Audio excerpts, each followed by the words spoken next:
Guys. Saka mo na.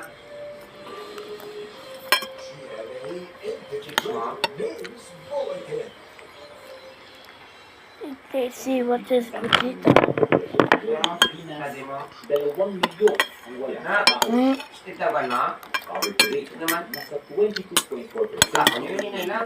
3 at 42% naman sa unang quarter ng 2024 ang kinukonsidera ang kanilang sarili na mahirap.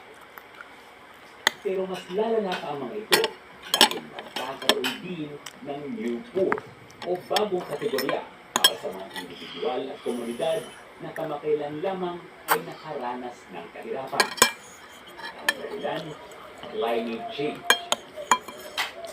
Lalo bang maghihirap ang mga mahihirap dahil sa climate change? Here's what you need to know. May mga malinaw na maapektuhan ng climate change. Dahilan kung bakit lalala ang kahirapan sa bansa ayon sa ginagawang pag-aaral ng Climate Change Commission sa Pilipinas.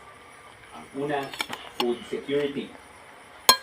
Dahil ang Pilipinas ay binubuo ng higit 7,000 isla, at dito nakadepende ang kabuhayan ng 70 milyong Pilipino. Exposed sila sa climate hazards of extreme weather events tulad ng bagyo.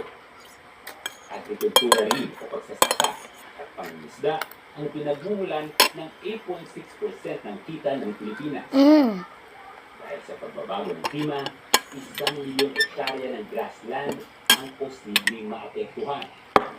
Ayon sa International Drought Research Institute, maaaring bumaba ng 10% ang ani sa kada 1 degree Celsius na pagtaas ng temperatura. Katumbas nito, ang 18.81 billion pesos na nawawala sa agrikultura kada taon. Remember, ang Pilipino, ang main source of protein ay galing sa isda, galing sa ocean. So, pag walang intervention tayo, ang ating food security ay maapektuhan.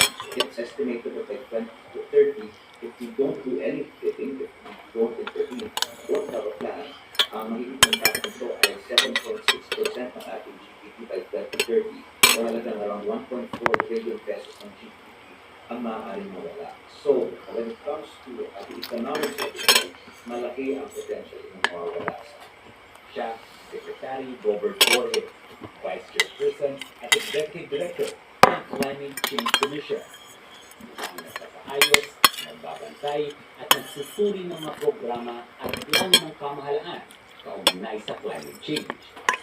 Bukod sa food security, apektado rin ng climate change ang workforce at employment. apektado ang ating ekonomiya dahil ang ating workforce around 25% or 1/4 are fisher folk and farmers.